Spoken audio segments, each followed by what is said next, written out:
Welcome to the second panel. I'm Robert Smith. I'm a professor at Baruch and at the Graduate Center. And I'm delighted to be here, and I thank the organizers for the invitation. It's a very impressive conference you guys have assembled here. You've got a lot of really smart people thinking seriously about important things here. And so I'm very pleased to have been included. We have the panel today on which everyone will speak for 15 minutes, and I will keep the time closely.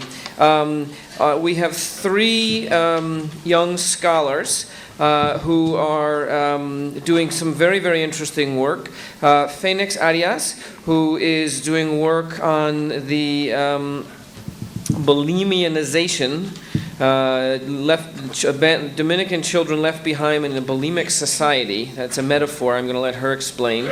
Jorge Chavez, and she is a recent PhD from CUNY. Jorge Chavez, who is doing something that I'm really eager to hear more about, which is the impact of immigration policies on Latino families. And he's doing this in a new destination in north central Illinois.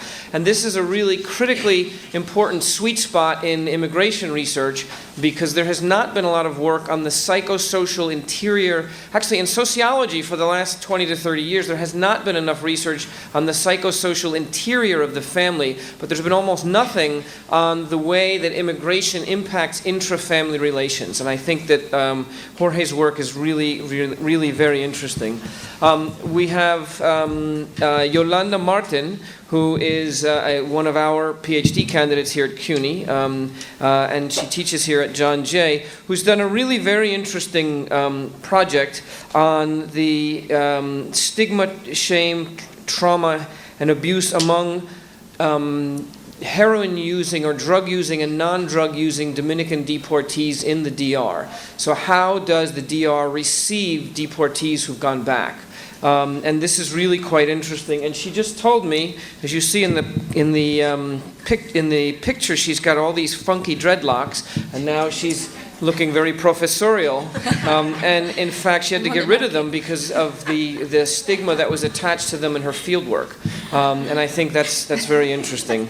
And the last presenter is Shirley Leyro, doing a project on the effects of deportation on community social organization, drawing on a variety of different theories of social organization. And I've read this paper at least 2 or 3 times, because Shirley started developing this in a class with me last fall. So without any further ado, I will welcome the panelists, and we're going to start. And I think what we'll do is everybody will present, and then I will get up and make brief comments, and then we'll get questions, and we will go in the order that we're supposed to go, and I'll give you a 3-minute and a 1-minute warning, and then then the big hook comes out. Thank you so much.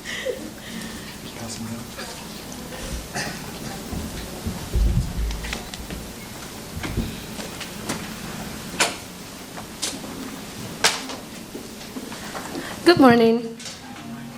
Well, I don't have to. My name is Fenix Arias, and I conducted a research on the children. Basically, I wanted to look at the effects of deportation. And in order to finish your dissertation, you only have to focus on one group. So I decided to focus on the Dominican population, given that at the time, they were the #1 group in New York City being deported, even though in the United States, it's actually Mexicans, the #1 group deported from the United States. In New York, Washington Heights, which was the hub of the Dominican community, was known as Ground Zero. So hence, I actually went to Ground Zero to get the information. I'm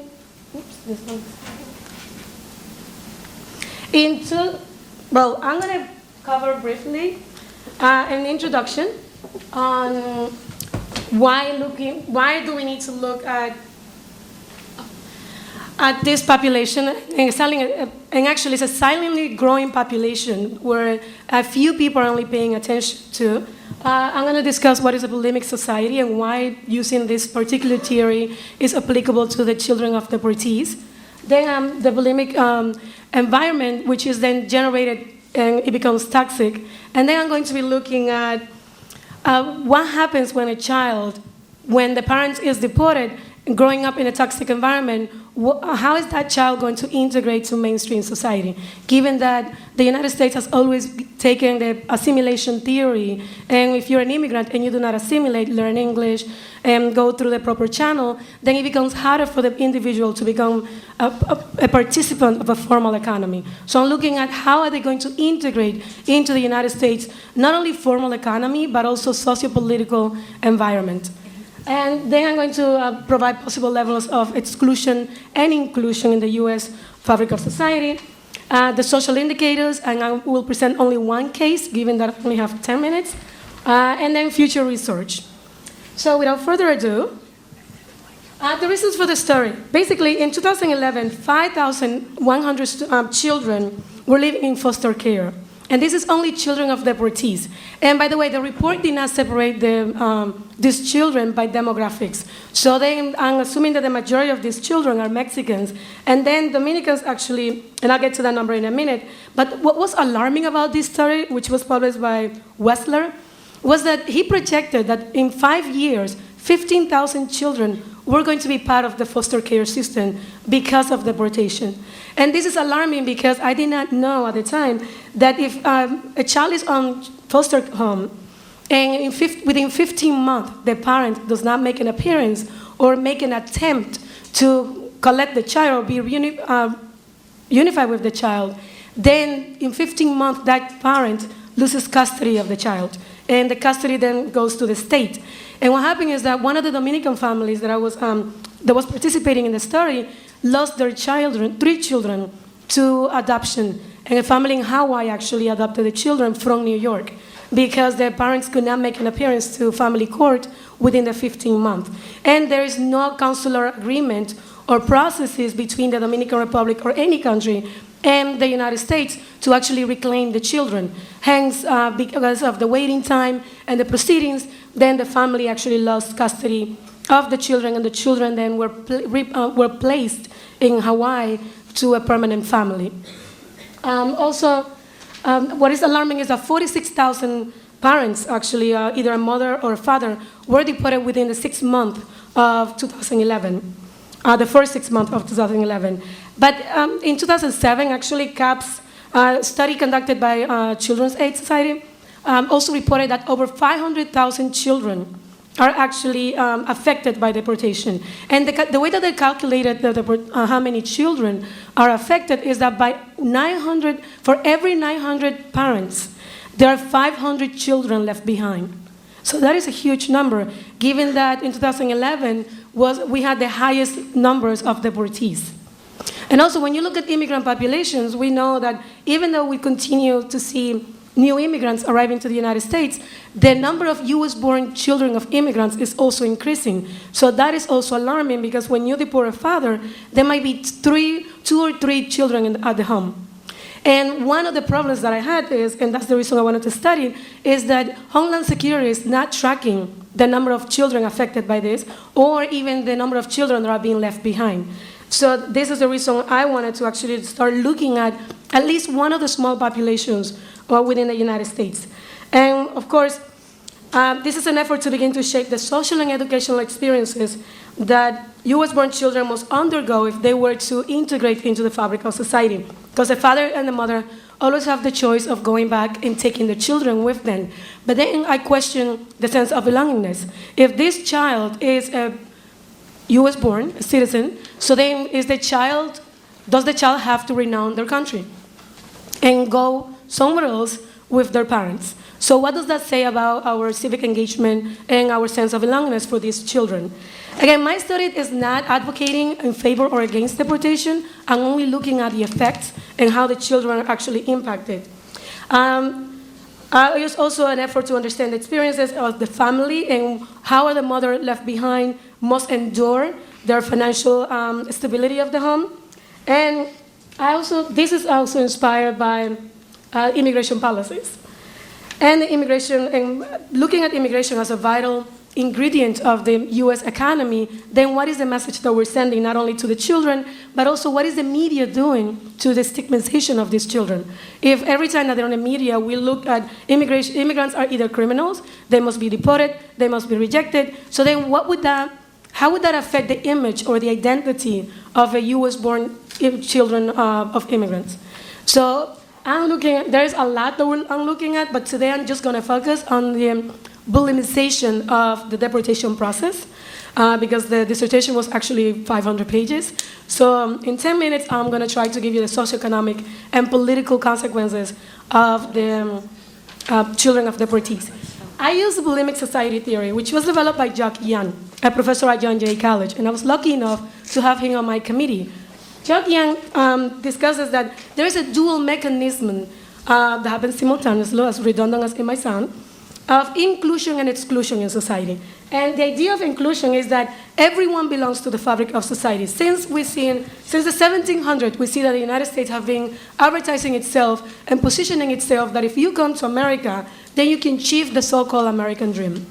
However, the level of exclusion does not tell that immigrant that yes, you can come in, but there is a process that you must go through in order to assimilate to the United States and be part of the fabric of society. So then, and that process actually becomes systemic in a systemic way and social exclusion. Because then it doesn't tell us that you have to go either to school or belong to a formal institution in which you can engage in learning English. Then from there, you're going to develop your primary network or your social capital or social network, which means that the mechanism then to cast people away, in a way, is actually already embedded in the process. Because if you are already a parent, you're not going to have time to go and learn English. And basically, you're going to be recruited during the 60s, 70s, and 80s for factories or blue-collar jobs, which then generates a minimum wage salary. But then what happens through globalization is that, according to Bulimic society, this dual mechanism systemically excluded a large number of parents when globalization happens, because now we're taking all the factories away from the United States. So all these parents then remain in the United States either jobless, unemployed, and without the proper mechanism to actually integrate into the fabric of society. Now, yes, society loves placing blame on either the individual, never on the system. So then the way that I look at it is that when you allow an individual, which is where the bulimic process comes in, and it's basically an analogy, meaning that the society then is taking more people that actually can hold in its belly. And then in the social esophagus, all these people that cannot get digested through the system, meaning included and assimilated or integrated, then remain at the top. And those ones who did not make it through then get, I know it's almost lunchtime, they get regurgitated. Excuse me. So then meaning that by getting regurgitated, and this does not only happen to immigrant communities, we also see in the black communities, because it's also through incarceration. Because depending on the crime, then you, as an individual, you cannot vote, you cannot get certain jobs, so you're socially excluded either through incarceration or through deportation for those who are immigrants.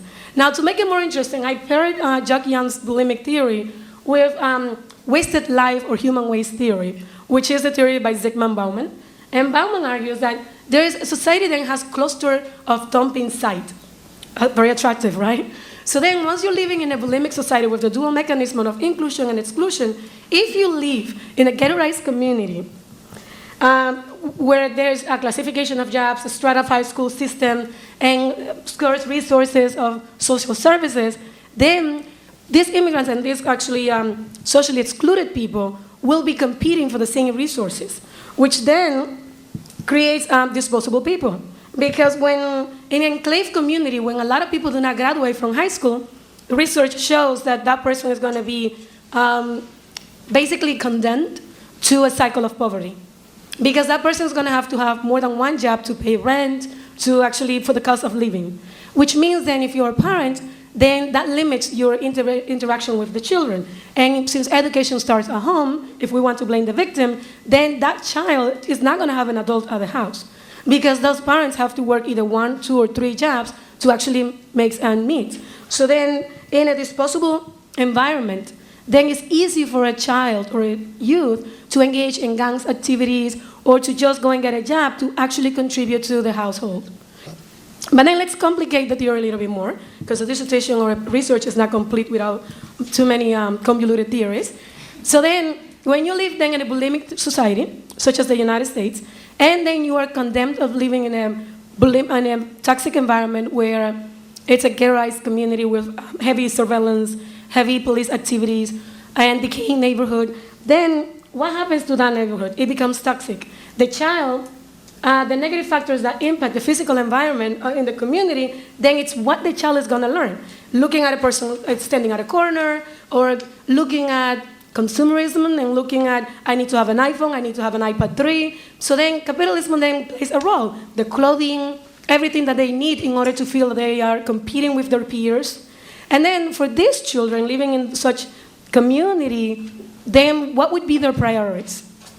Especially if that parent is already engaged in some sort of informal economy. And by the way, informal economy does not mean that the parent is either a drug dealer or a prostitute. It also means that you are babysitting and not reporting to the taxes, anything that the person makes within their income that is not reported to the taxes. So then that child is learning that we could cheat the system in a way. However, we're not keeping in mind that that child is attending the local high school or elementary school.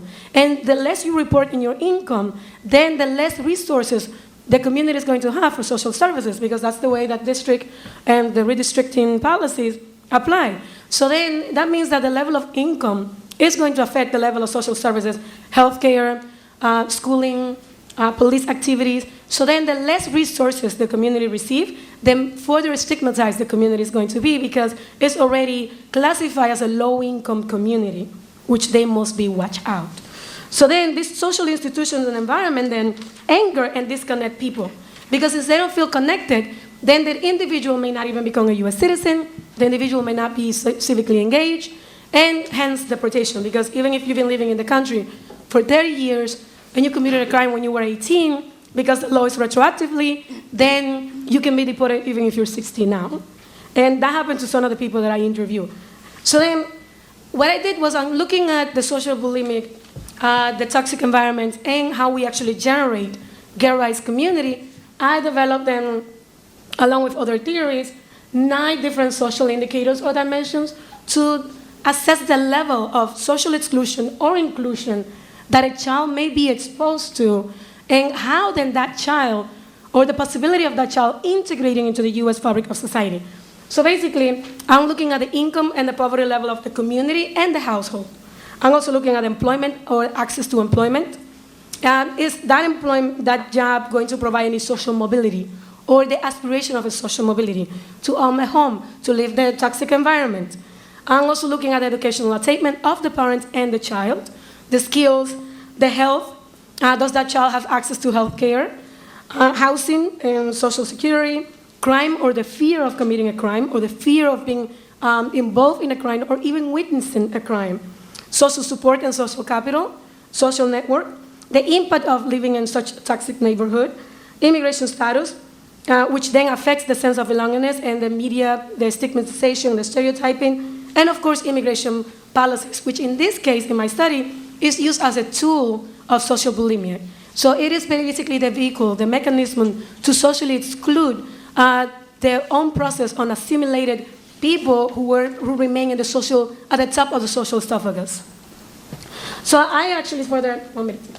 So then basically, since I only have 1 minute, I started looking at the level of integration for children and deciding what part of the social indicator was positive or negative of the home that I interviewed. And then I also look at the neighborhood depending on the census. And just to give you a quick anecdote, statistics, 15% according to the census, even though it's self-reported, but this is a document, an official document used to appropriate funds throughout communities. 15% of Dominicans have a bachelor's degree. 25% of Dominicans only have a high school diploma, according to those one who reported the census. And basically, 19% of them are in New York State, and 23% of them, which was surprising to me, are in Massachusetts, and that's due to gentrification. So then, even though they're only 3% of the population in the US, 30,000 Dominicans have been deported. And with that, actually, I'm done. But to close up, what I found is that the majority of the children that I interview are actually chronically depressed overweight, they either have asthma. Some of the children have actually engaged in prostitution because they have the burden of providing financially not only to the mother in the US, but also to the family deported in the Dominican Republic. So, most of the 50% of the children are not in school, and only one of the children interviewed is actually attending a community college, and that child already attempted suicide 3 times. And because of the lack of health care, they do not qualify for psychological services. So in attending future research, I would like to see a system that actually tracks these children and that can provide them either psychological services or some sort of services that could actually assist them with the integration of their process in the US or bulimic process in the social esophagus of our society. Thank you.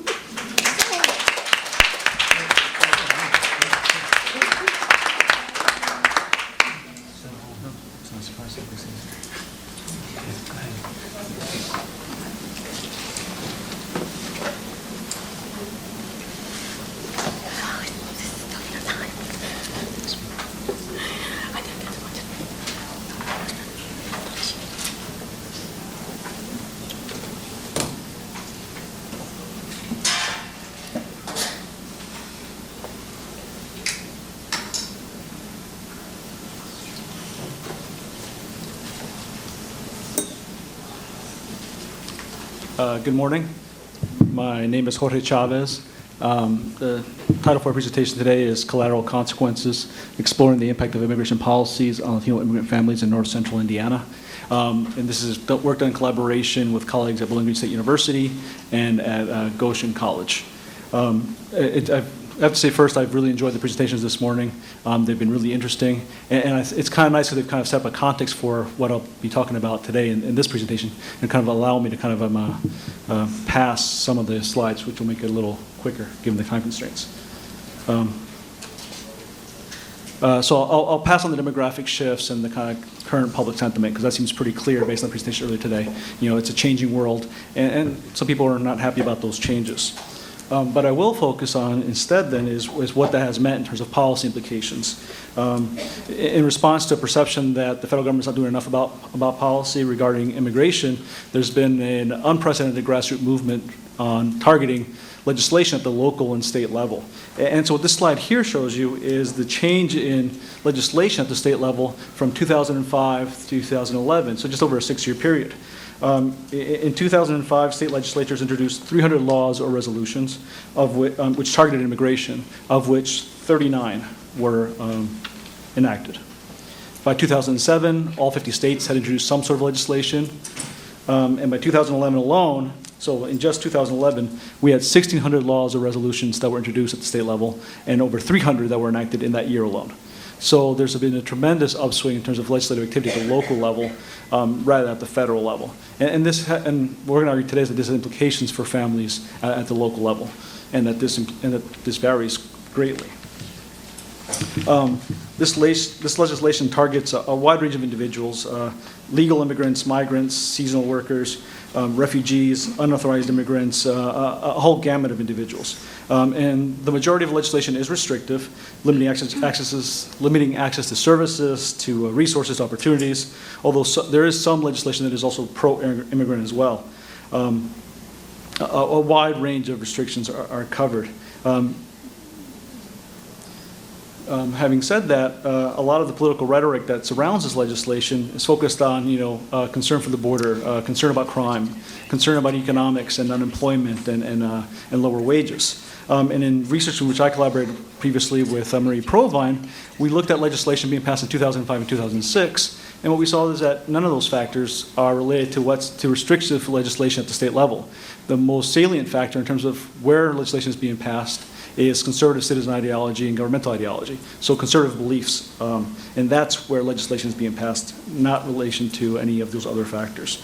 And at the individual level, we found the same sort of thing, that people who have more conservative ideology, who also happen to have lower education, who have perception of cultural threat, are more likely to support these sorts of policies. And I add one more on here, that individuals who link Latino ethnicity to crime and offending are more likely to support punitive practices within the broader criminal justice system, because this has implications for the laws that are being enacted. So big picture, the public believes that immigrants and Latinos mean more crime. And this is what's driving this legislation in all variety. And I want to note, some of this legislation is really very detailed, although there is wide variation. I recall one legislation that focused on what type of ID you need to rent the keg to get beer, in some of this that was targeted. So people believe that immigrants are related to crime, even though all the recent empirical literature seems to suggest the opposite. At the community level, immigrant concentration is either not related to crime and violence, or it's negatively related.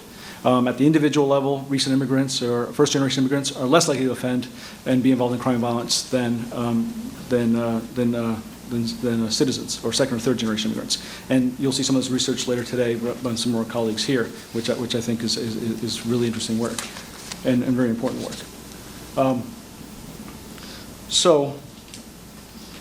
The focus of this paper then is the impact on families based on this kind of grassroots movement and this dramatic rise in terms of legislation at the state and local level. Because immigrants bear the brunt of this legislation, and in particular, I'll argue that Latino immigrants bear the brunt of this legislation, given what we know from our demographic trends. Historically, though, some of these issues are not really very new necessarily, but what is new is the context in which they're occurring. Betancourt has argued that Latino settlements, rather than building towards integration, result in segregation and exclusion for Latino immigrants because of an understood process of arranged status and temporary admissions that create a kind of secondary class of citizens. So those who are quasi-documented or are temporarily documented, those who are illegal, those who are transient workers. And that this is maintained in support of economic demands. And that, we want these things to remain the way they are. Manhivar has studied some of this, and she proposes a concept called liminal legality to reflect the uncertainty in status, immigration status for many individuals who fit within these kind of categories, and who are constantly under the threat of deportation, and who are constantly under the threat that their status might be changed, and that these things are out of their control. So liminal legality kind of refers to this kind of psychological concept about being uncertain about your status and the associated anxiety and fear that deportation is likely to follow shortly. And I argue that this is only magnified by local lawmaking, random lawmaking, and variation across all types of jurisdictions when it's not coming from the federal government. And as localized policy becomes more common and local law enforcement increases, what we're seeing is a lot more variability and randomness in terms of how things are being enforced. And so I draw on other research in criminal justice and immigration, arguing that local actors, bureaucracy, people who what Lipsky calls street-level bureaucrats hold tremendous discretion at the local in terms of how these things are being implemented, and that this discretion and the way they're being implemented are problematic for the greater community, not just the immigrant community. And prior research has identified a number of places of negative impact for the immigrant community based on prior targeting of undocumented immigrants, going back into the 40s, the 60s, most recently in the 90s, that there are negative implications for immigrants in terms of arrest and deportation, in terms of economic insecurity, in terms of negative health outcomes, discrimination, community harm. So there's a wealth of information on some of this stuff, and there's a lot more recent information which is coming out now based on the current context, which is important. So thinking about those things, we address two questions in this paper. How are present immigration policies manifest in the lives of immigrant Latino families? So how do they appear in their lives? And the second part is, what is the impact of these immigration policies on this experience of liminal legality? What does this mean for the family dynamic? What does this mean for the individual? And how are they responding to it? This is part of a larger study on Latino immigrant families and the educational pipeline to post-secondary education. So the initial goal of this project wasn't really to focus on this issue. This is something that kind of arose as we kind of conducted the research. We engage in multiple qualitative methodologies using ethnography, participant observations, semi-structured interviews, spending a lot of time in the community and helping build relationships with schools and students, since this was focused on education.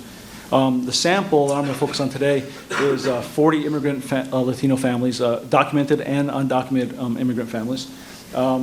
Their primary response are 63 parents, although on a number of occasions children are also participating in the interviews, so we haven't kind of quite got that number down just yet. And we also talked to 7 principals and 7 parent liaisons, which are paid positions at the schools to kind of connect parents and teachers and faculty. Focusing on the parent sample,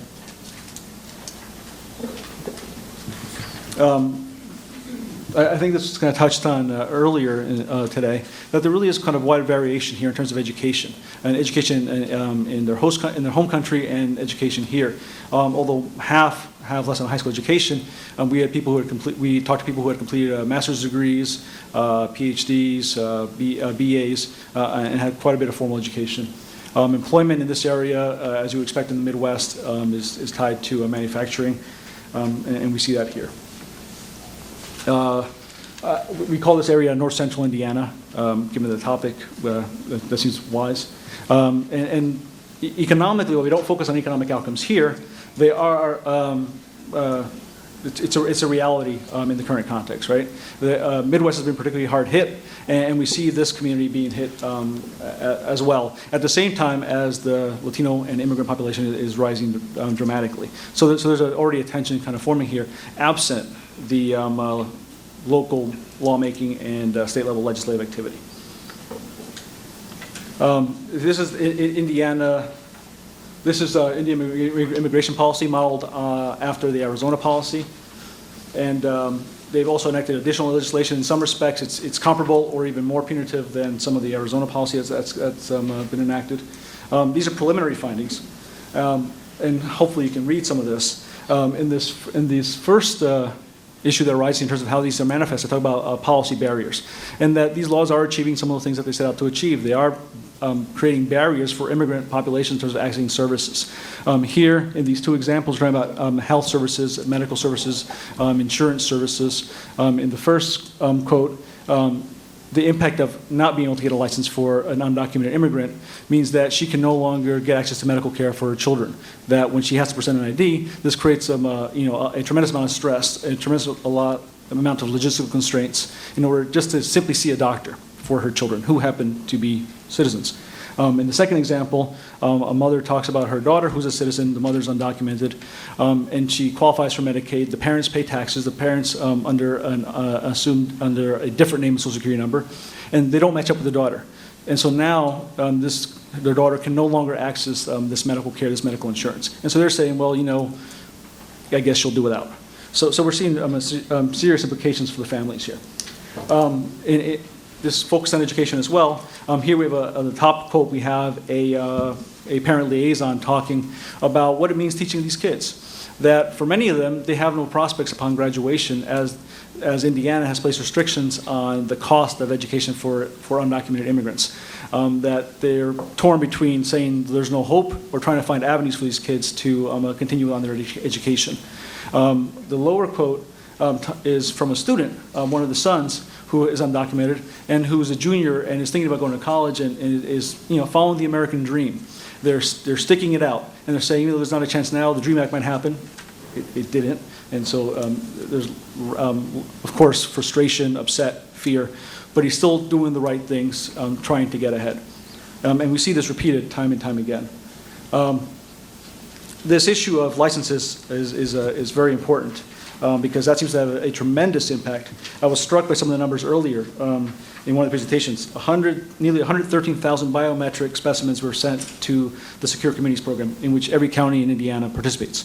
Of those, 43 level 1 were identified, and 341 total removals.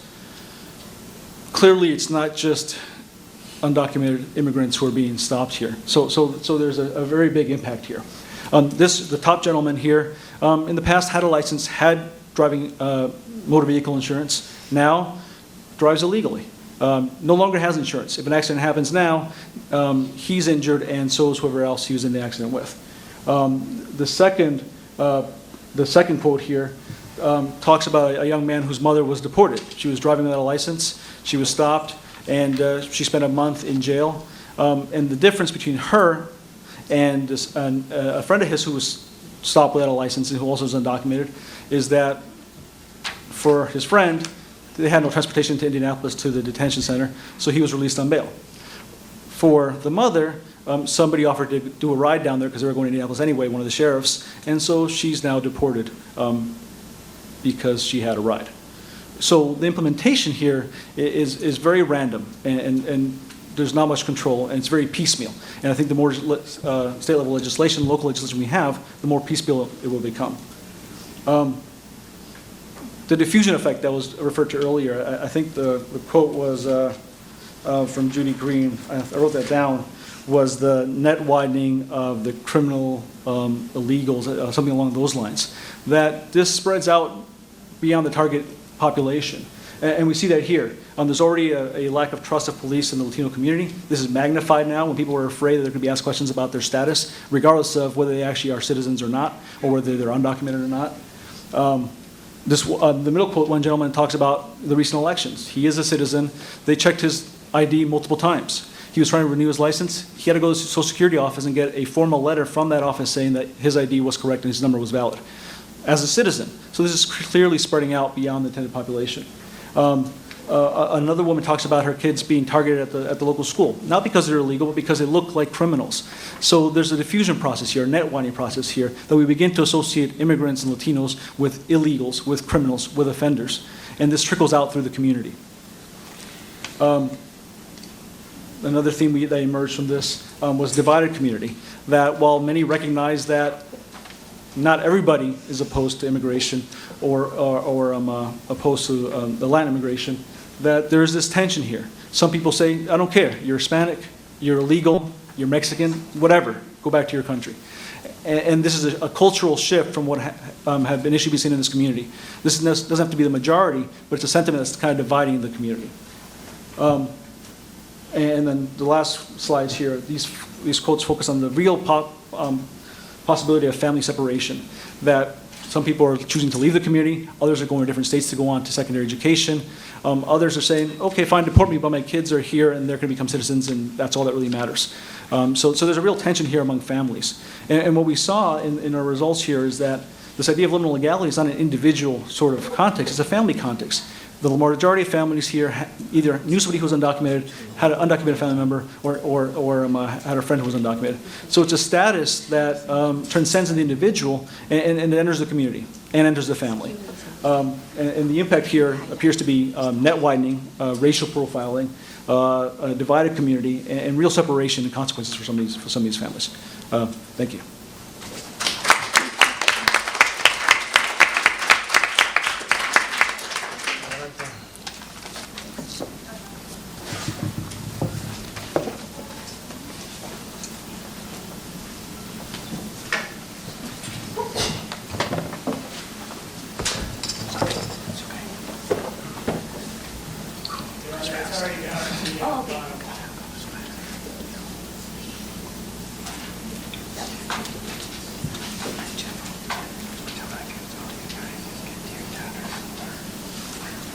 And this is for what?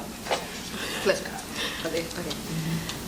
Hi, good afternoon. Thank you for staying. I'm going to cut to the chase because I'm really interested in having open time for Q&A. I think that's always the highlight of these talks, and hopefully we'll have a few minutes left at the end. Just a very, very brief introduction. I'm not going to talk about the value of my research because, I wouldn't be here if I didn't think it was, very important research.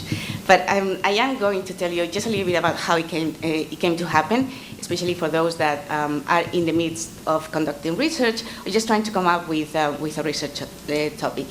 Back in 2007, at the beginning of my doctoral program, I worked as a research assistant for Professor Brotherton, David Brotherton, here present, and I was doing more transcriptions of interviews that anybody should have to do.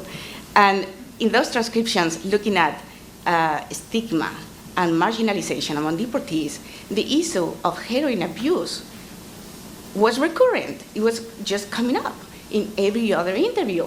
And for me, it just hit me because heroin abuse has never been a drug of choice. Heroin or opiates among Dominicans. So for me, that was like a red flag. I went back to Professor Brotherton and I asked him, have you looked into this? Like, I'm done with this, I'm moved on, I'm doing something else, I don't have the money, I don't have the time, you go do it, right? And basically, that's what I did. Get some fancy fellowship money, and I went to the DR and spent about a year. I did some preliminary fieldwork trips earlier than that, and then finally I moved there in 2010 and 2011. I was interested in looking at the different factors that trigger substance abuse among deportees, looking at the process of deportation itself as a destabilizing factor that leads to heroin abuse.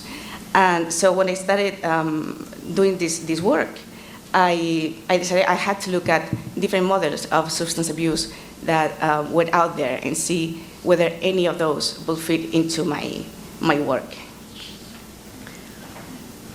I was looking at the psychological model, looking at which explains how mental health problems are the cause for drug involvement. The individual is perceived as a damaged personality, and with indeed we find between 48 and 90% of all opiate users that show symptoms of depression and anxiety. However, this model doesn't reflect any recognition of social forces that play a role in substance abuse. Then I was looking at social pathology, or Devian's model. Originally introduced by Becker in 1963, this model looks at substance abuse in a cultural context and seeing how group norm triggers or encourages initiation into substance abuse. And of course, this model is very limited because it leaves out any structural or social forces again. The subcultural model, which has been an explanation that was very in fashion, looking at the subculture of marijuana use, subculture of cocaine use. Of course, that was very, very limited, and it didn't really explain what was going on, because Dominican heroin abusers didn't fit into most of what has been written about in the opiates abuse literature. I was looking at also brain disease as a model. I got to spend a little bit of time working at NIDA, National Institute of Drug Abuse, and they're doing really edgy work, very interesting, on looking at changes in the brain caused by abuse of psychoactive drugs over time because of neuroadaptive processes. Very interesting. But they just were looking at that. I was, in fact, very troubled to see that they weren't even interviewing the participants in their studies. They were just leaving out everything else, just looking at biology as the main, framework. I developed a different, more holistic model based on Mary Singer's 1996 critical medical anthropology, looking at a whole range of factors that are concurrent and enhancing of the ultimate consequences of substance abuse on the health of the individual. So I was trying to find out how these factors are mutually interacting and forces that have largely been treated as independent, discrete categories, even though we know they're not. So once the initial appeal is established and raised among some individuals, some of the questions I was looking at were, to what extent does structural violence keep these initial users isolated or denied of basic healthcare services? Or how are the US and DR institutions, such as law enforcement, courts, prisons, and the state control apparatuses, criminalizing deportees, pushing them into satisfying self-fulfilling prophecies? Excuse me. I was looking at the ways in which the stigmatizing deportee label facilitates group clustering among deportees, and how does such clustering lead to further health risk outcomes. For instance, the formation of drug subcultures, syringe exchange sharing, or diminished access to healthcare due to an enhanced isolation from larger society. In one word, in summary, I was trying to look at the issue of substance abuse among deportees from a holistic perspective, more nuanced than what I had seen to date. Have some deportation statistics. I'm not going to go into it very much. Just pointing out. Let me see. Okay. Always, of course, when you look at the statistics, be very critical of what they're telling you. I have a friend who always says, if you shake numbers hard enough, they will just say whatever you want them to say. And of course, if we look at this, like, you see, most of them are committing crimes. Well, not really, because we're treating as aggravated felonies most of the misdemeanors that are committed by non-citizens, by immigrants. A lot of these crimes or charges have been applied retroactively. And I won't go into much detail because I assume most of you know the travesty of the current criminal injustice system that we have. But basically, we're just deporting immigrants massively. This is an average of daily people in detention centers, in immigrant detention centers. In regards to methodology, I was using a critical anthropology, critical medical anthropology approach. From the standpoint of global ethnography, I was trying to understand how global forces, such as transnationalism and globalization, and really, I guess, economic exploitation of developing countries nowadays. And I have a great chunk of my work talking about that, in particular in the framework of free trade zones in the Dominican Republic, how global forces impact or cause local problems. In this particular case, talking about deportees in the Dominican Republic. I was doing ethnographic research mostly. I have some mixed methods data just because somehow we're expected to have numbers in there, but definitely the heavy component of my work is ethnographic. So I did a whole lot of participatory observation. I was hanging out with, it was mostly guys, but I still have a few female participants. I was hanging out with them in shooting galleries where they go shoot up heroin and just trying to get a sense how the day was like. And yes, somebody told me recently, oh, you do edge work. To what? So basically, I was just living life with them and see how it unfolded. I had some semi-structured interviews, a total of 120. I divided 60 non-heroin users, 60 participants with recent history of substance abuse, just looking at protective and risk factors that play a role in their situation. And then within those 60, 30, half were female participants, and 30 were male respondents. I have a few quotes, just a couple, because I think they are more explanatory or revealing than anything I could tell in this forum. This is Laura. She was in her 50s. She had been living in the United States for over 30 years, and she had been deported about 5 years earlier to this interview. When I came, they didn't orient me. They didn't tell me, listen, it's going to be hard to get a job because they're going to treat you like you're a delinquent, even if you haven't done anything here. When you're in international waters, they take off your cuffs. As soon as you land, it's like you're under arrest again. Why? I wanted to die. My family was there. Prensa, the press, was there. You're publicly ashamed, treated like dirt. From that moment on, I just wanted to disconnect from reality. Drugs were my outlet. Here's another one by Cruz. I met Cruz at a rehab center. There are very, very few, and they're very dysfunctional, but that's a whole other conversation. They lie to you.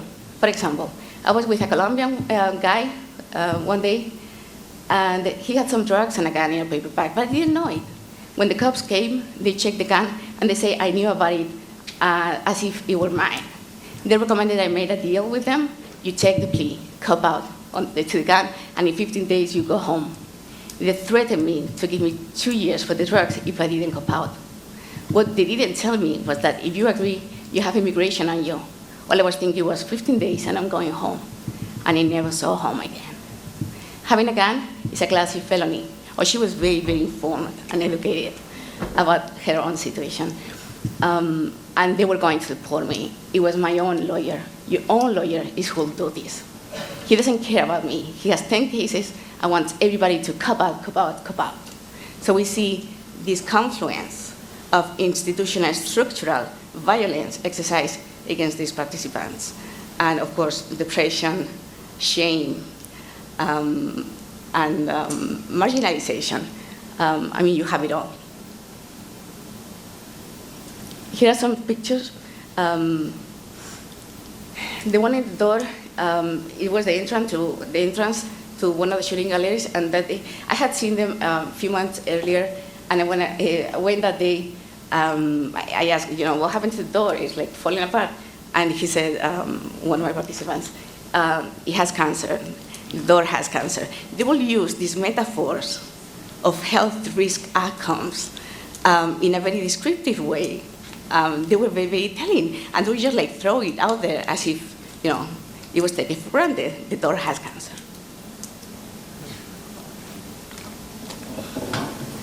I'm not done. That's, those are some of my participants. The two photos in the middle, he had been given a beating, really bad, beating because he was hanging out. He was just in a supermarket, and the guards thought he was there to rob or to steal, and basically they took him to the storage room, put a bag in the head, and they left him there almost to die. He called me from the police department because he was arrested afterwards, and he just had my telephone number, and I had to pay in order to release him, because the assumption is that he must have done something. He's a deportee.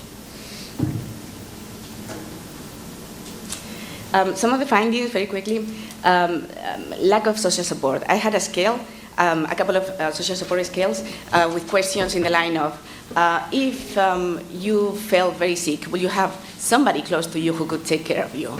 And of course, that was overwhelmingly hardly ever or not at all. Homelessness. When I talk about homelessness, it's in a very broad sense. Unstable housing was a major problem with deportees. So yes, they were virtually homeless. Unemployment. They're stigmatized to the point that they won't be hired, except for free trade zones. One of my participants described it, framed it in a way that I found very, very revealing, and something that had never even hit me. They said, you know how in the US they just recycle stuff? Well, they're recycling us over here because they hire them to work at the free trade zones. They get paid about $100 per month, and they do the same amount of work that somebody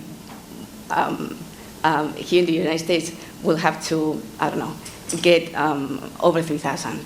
So all the calling centers for AT&T and a lot of US corporations, they're in Dominican free trade zones or in other developing worlds, and chances are it's a deportee answering because they're the perfect employee. They don't have accent when they speak in English, and they don't have any other options really. So yes, the age, the younger they came to the United States. We're gonna run out of time for Okay, questions entirely. Sorry. So I'm sorry. No, it's okay. Some policy implications. Of course, let's change the laws. It doesn't make any sense. Fenix just made a very strong advocacy of why we should change this set of policies and how it's affecting families. And of course, the DR should stop facilitating forced repatriation. They can actually deny to accept deportees and sent back, and most of the people don't even know about that. Harm reduction services, they're inexistent.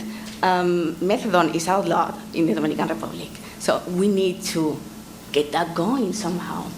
And yes, somehow help reduce stigma among deportees. Thank you.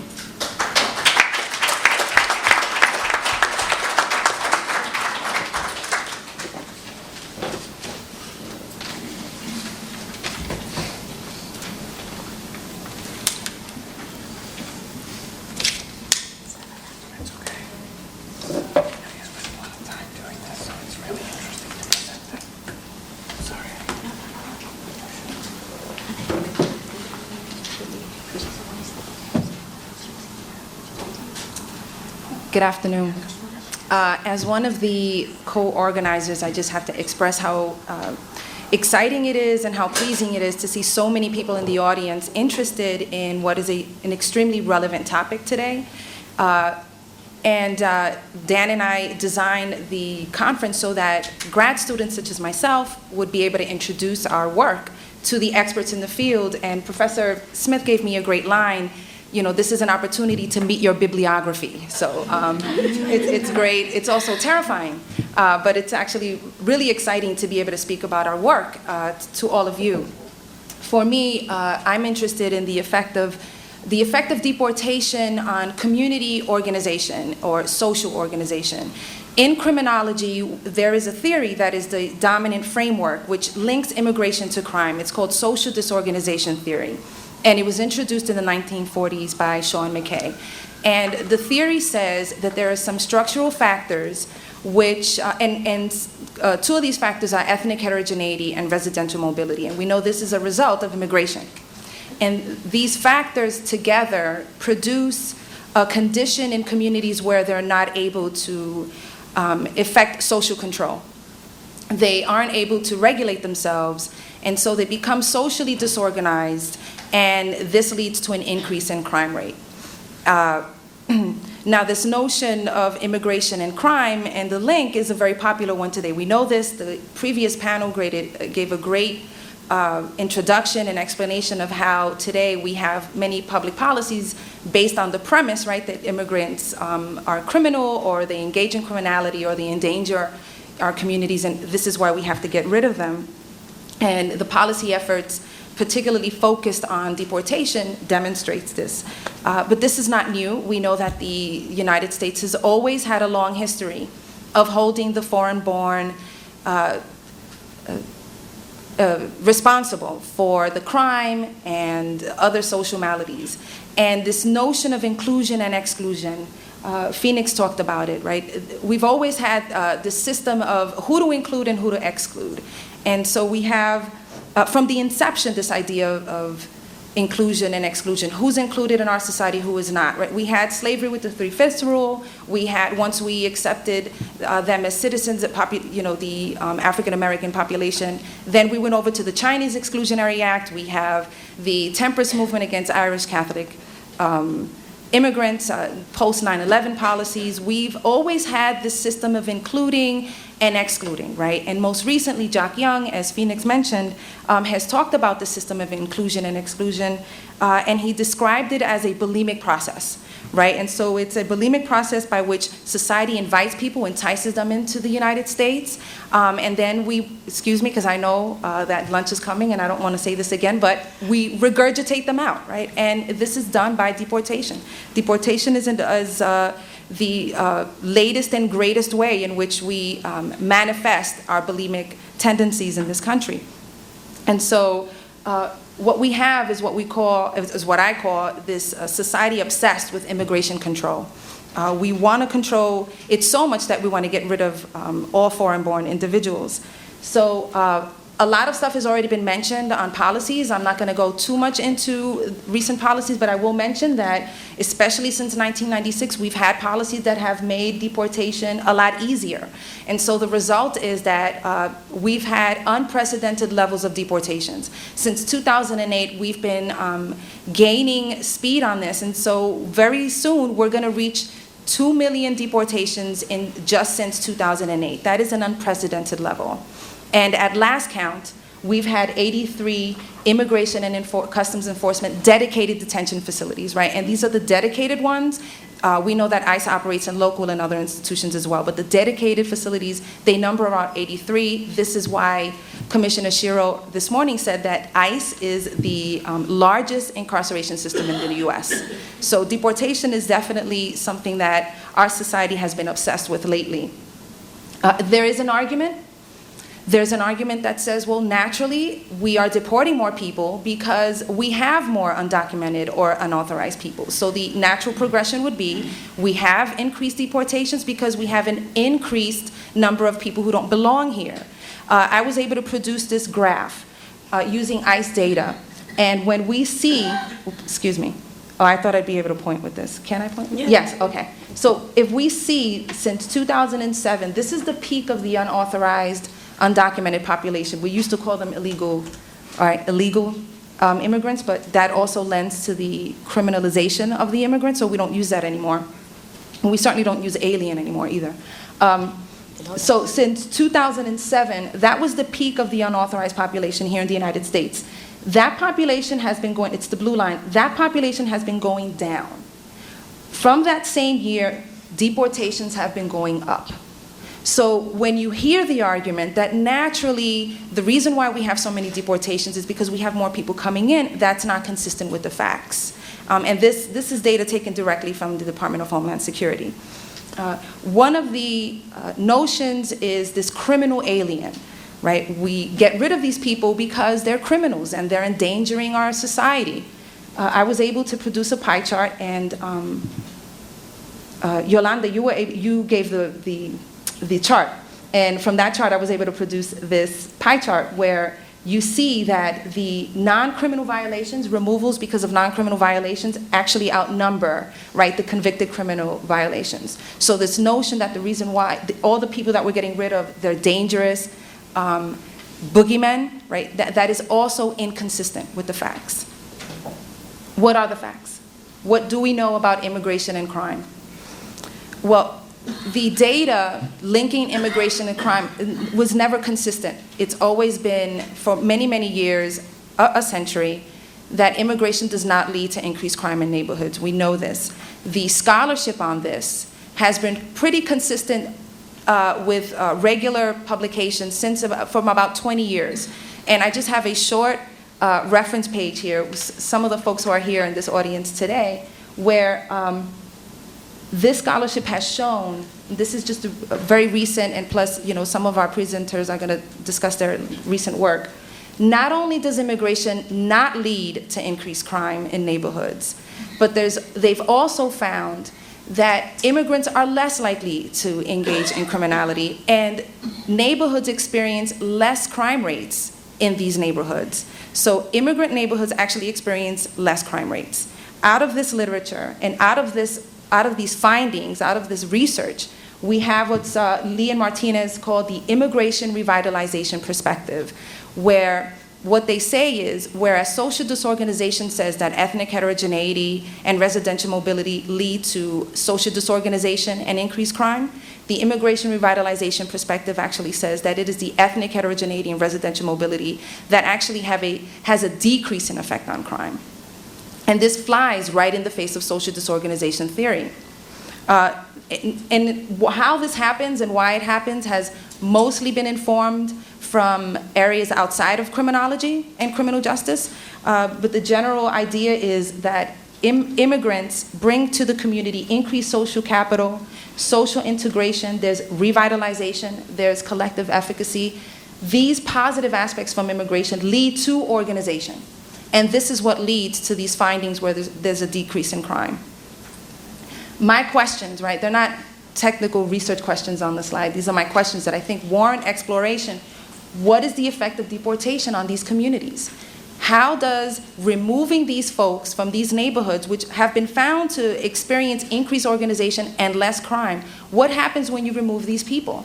There has been work looking at the removal of persons and the disruption of families. Todd Clear talked about this with mass incarceration. There has been work on this, but not with deportation. There really isn't much work, especially in criminology, looking at how deportations affect the community cohesion and the revitalization of immigrant communities. In addition, what if the very mechanisms utilized to control immigration and crime are the ones responsible for social disorganization? So Juan Pedrosa in the last panel talked about the intended and the unintended consequences of these policies. I seek, to find out whether or not an unintended policy is that it actually promotes or produces the very thing it's trying to control, which is crime. So what if deportation, which is the immigration control mechanism that our society has been using, our government has been using of late, what if this actually promotes crime? What if there's something happening in these neighborhoods when you remove people and disrupt families and create a sense of fear, right? It is the threat of deportation and the fear that it produces. What does that do to our communities? 3 minutes. I went over this, and I would go 8 minutes because when I get nervous, I talk really quick, and plus I'm Hispanic and we talk really quick, and I try to talk slow, and now I have 3 minutes left. That's great. We're very ambitious. Who knew? Really quick, there's a case study that I just want to discuss very quick. Prince William County in Virginia instituted an illegal immigration enforcement policy in March, April 2008. There was a 3-year evaluation which was released in November 2010 by the folks over at the University of Virginia. And basically what they found, the intended consequence of the policy was to reduce crime.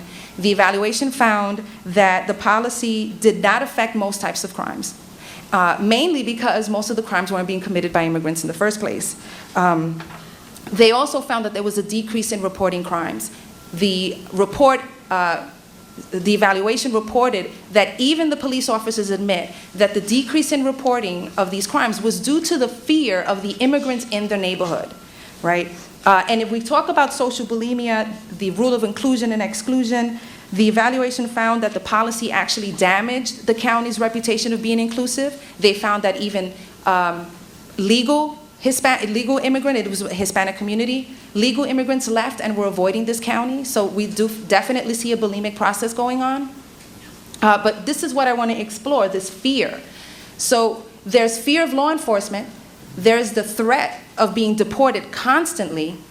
Where else does this fear spread? Does it spill over to other things? Michelle Washington talked about people afraid to drive to the grocery store. Where else are they afraid to drive to? Maybe they don't go to church anymore. Maybe they don't get together anymore. So this affects community cohesion and capital. Suspicion, fear, oops. I'll flip really quick, because I'm very proud of my little path analysis.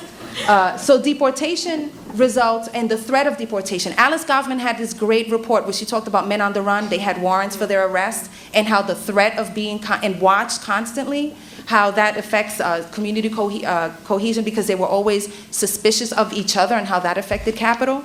How does the suspicion and fear, the community instability of deportation affect the positive effects of immigration? Right? And how this leads to social disorganization, and this is what leads to crime. Deportation, indirect effect on crime. It is I just want to say, it's the numerous ICE facilities which serve as constant reminders of the ever-present possibility of a raid, the policy initiatives giving local enforcement increased responsibilities, like what's happening in Arizona, what's happening in Alabama. This is a source of constant fear and anxiety for our immigrant population. These fears inhibit all of these positive mechanisms that happen in immigrant neighborhoods, and this is what I'd like to explore because it totally needs further exploration in the world and in the field of criminology. And here's my information in case you need to ask me any questions. Thank you.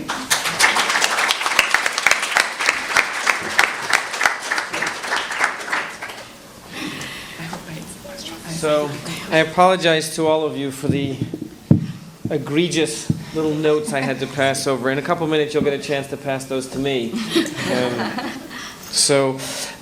Anyway, these are really interesting papers, and I think one of the things that they point out is that we live in a time of moral panic about immigration, right? And moral panics are when you have a disproportionate fear, when a society has a disproportionate fear of a thing, and then they tolerate policy and other political responses to that thing in excess of what they would otherwise do. So, for example, the suspension of civil liberties in response to fears of terrorism, or all sorts of abuses of civil rights in responses to the fear of crime that's increasing because of immigrants. And I say all of that crime increasing because of immigrants in quotations, because in fact, in some court cases that I have studied, local court cases, the town's immigration statistics showed crime decreasing at the same time as the town was asserting immigrants had drastically increased crime and therefore it required a drastic response.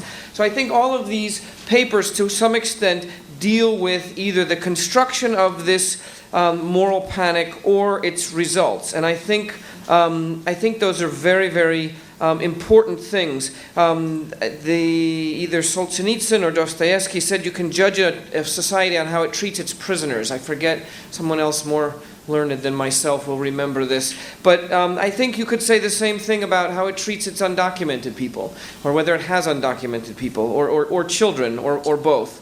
And I think we come up wanting in that way. Let me ask a quick question. How many of you are graduate students?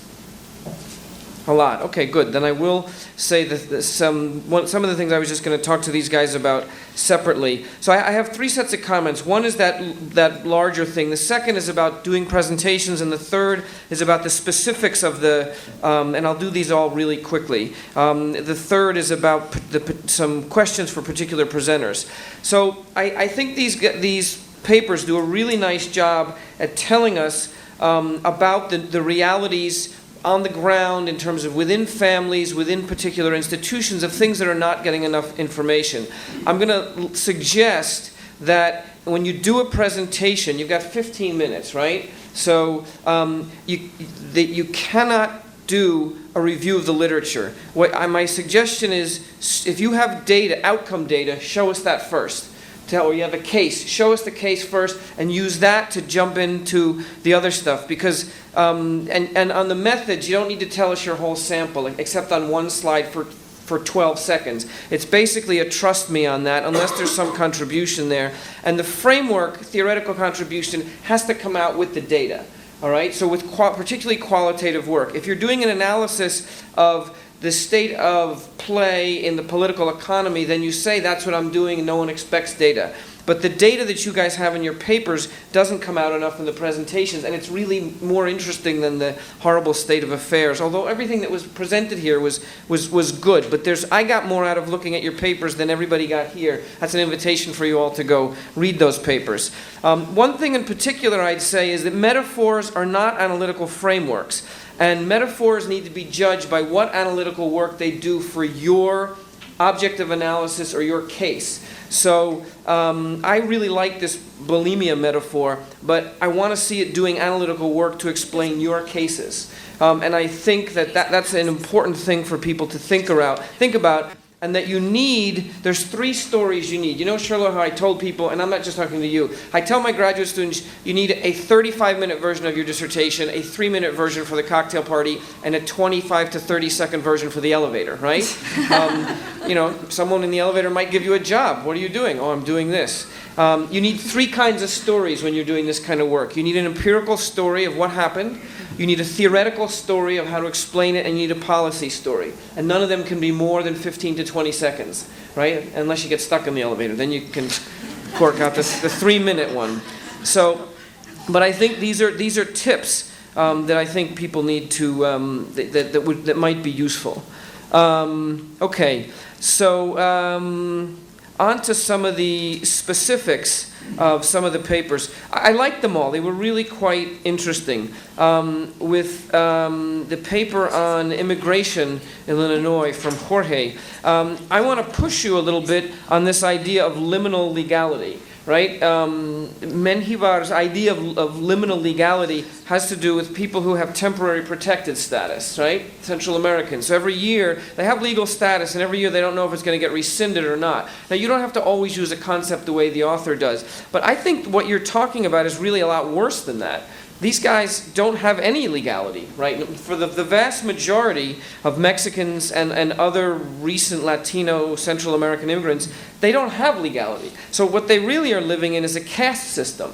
So they're not liminal. Like my son is 15. He's liminal. He's in between being a kid and being I don't know, a grown-up. It's in a long liminal period, right?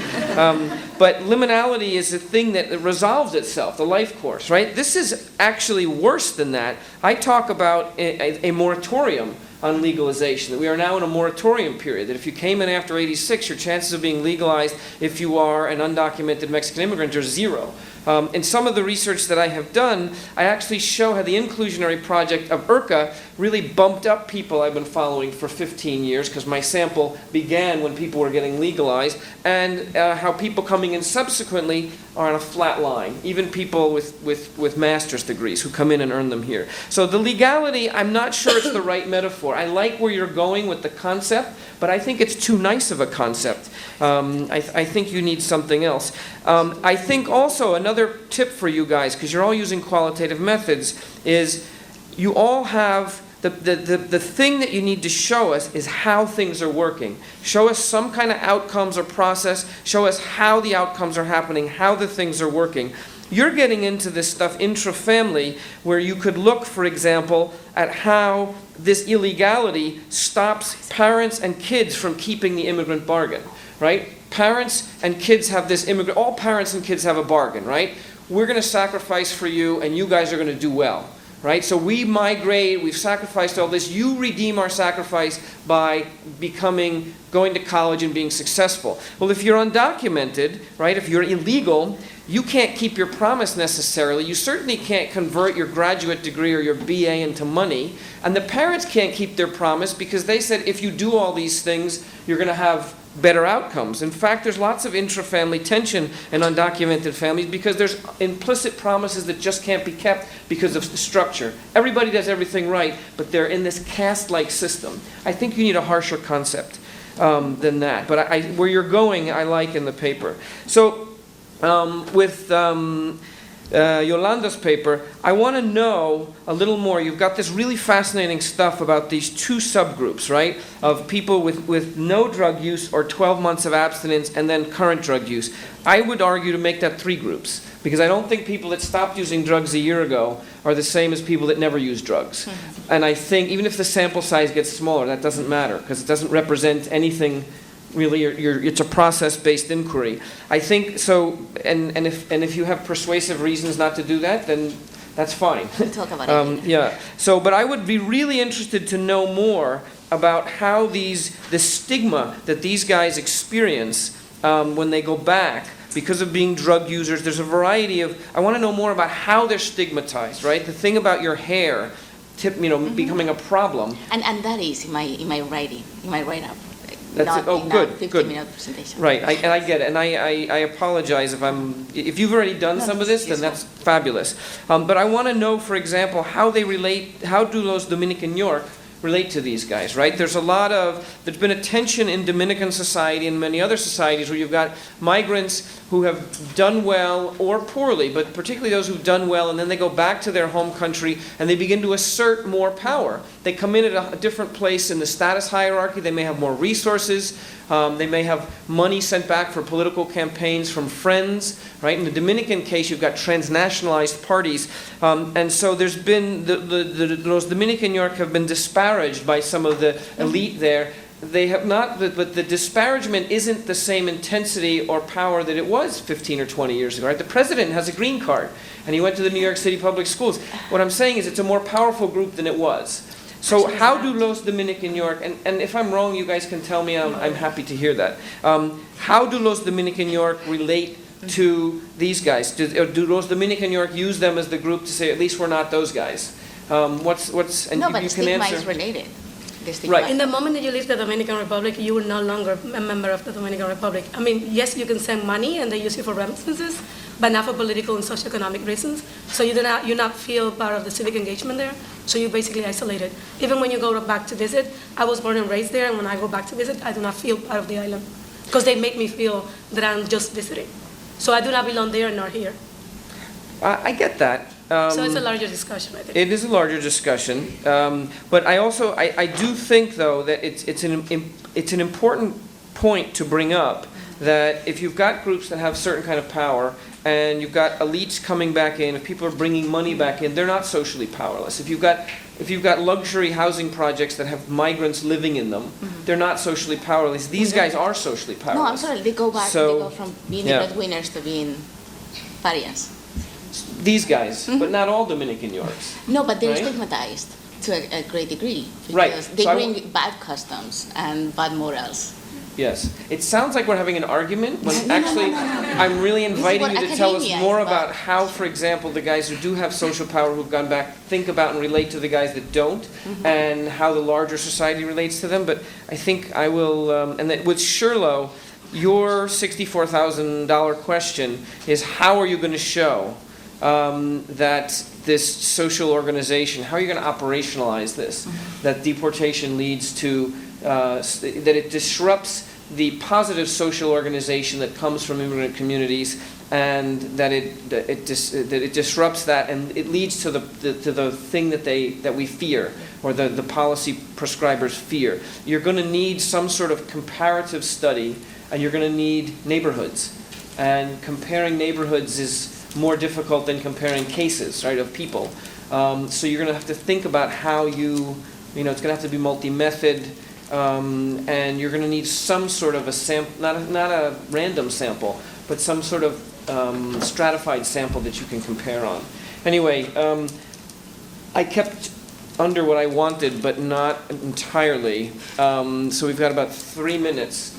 So do you each want to have 40 seconds to respond to the questions? Why don't we open it for Or should we, all right, you guys each have 5 seconds to ask a question, and you'll get a 4-second response. I think we might go with. And now it's dead.